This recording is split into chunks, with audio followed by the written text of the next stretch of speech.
Bien direct, je vais pas faire de cut en fait. Genre, je vais aller tout droit au but parce que j'ai pas le temps et que j'ai pas envie, tout simplement. En fait, aujourd'hui, j'avais pas le moral à poster une vidéo où j'avais pas d'idée. Et la vérité, c'est qu'au début, je me suis menti à moi-même. En fait, non. C'est juste, euh, je pensais que j'avais pas d'idée, mais juste parce que j'étais un gros flemmard. Et il faut s'en tenir à la discipline. Je poste tous les soirs de la semaine, je poste tous les soirs de la semaine. Et je viens de voir une vidéo qui m'a donné envie de poster, qui parle de l'échec. On a trop été éduqués avec cette version de l'échec c'est mauvais. L'échec c'est pas mauvais, hein. L'échec c'est pas mauvais. Genre, c'est vraiment pas mauvais. C'est-à-dire que tu fais que apprendre en fait. Et genre, Churchill a dit le succès c'est d'aller d'échec en échec, mais avec le même enthousiasme. Et c'est ça le plus dur pour réussir ce que tu as envie de faire. C'est qu'en fait, même après un échec, c'est très très dur de garder l'enthousiasme et d'avoir encore espoir en ton projet, d'y croire encore. Mais genre, il faut en fait pour ça, pour s'enlever ça, pour pouvoir continuer après chaque échec, et ben il faut juste genre changer sa vision, comment dire, changer la façon dont on voit l'échec. C'est pas mauvais, genre c'est les gens je sais pas si c'est en, moi j'ai grandi en France, je sais pas si c'est qu'en France ou dans le monde, en tout cas dans la culture française, l'échec c'est mal vu. En fait, l'échec, il faut le redéfinir en fait, c'est pas quelque chose de mal en soi, c'est pas une fin en soi. Enfin, c'est même logique, genre c'est comme j'avais déjà vu une phrase qui disait si tu savais que tu devais échouer, par exemple 30 fois pour réussir, à quelle vitesse t'échouerais?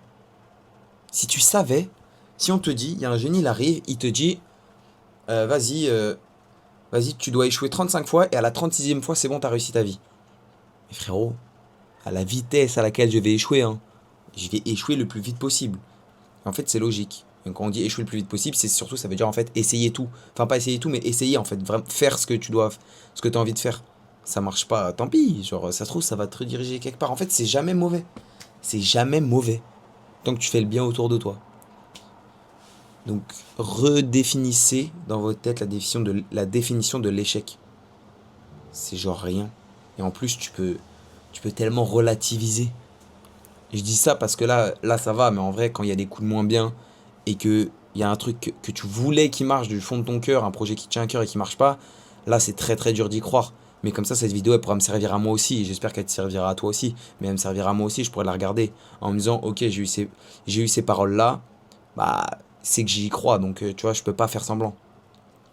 Donc, la, redéfinissez dans votre tête la définition de l'échec. C'est pas grave. Vraiment, on s'en tape en fait. Genre, on l'a trop en mode diabolisé. Alors que non, c'est normal. Il y a personne. C'est dans la logique. En fait, c'est de la logique. Il y a personne qui réussit du premier coup. C'est littéralement impossible. Genre, bref. Si tu savais que tu devais échouer 30 fois avant de réussir, à quelle vitesse t'échouerais? Pose-toi cette question. Le plus vite possible. Donc, tente tout ce qu'il faut le plus vite possible. Plus tu vas échouer, plus tu vas faire que échouer, tenter des trucs, échouer, échouer, plus tu vas réussir. Tu sais, même au moment où tu vas pas t'y attendre, ça va marcher. Bref, je vous laisse sur ça. Bonne nuit, sans cut. Écoutez quand vous mangez, comme un podcast, comme vous voulez. Bonne nuit.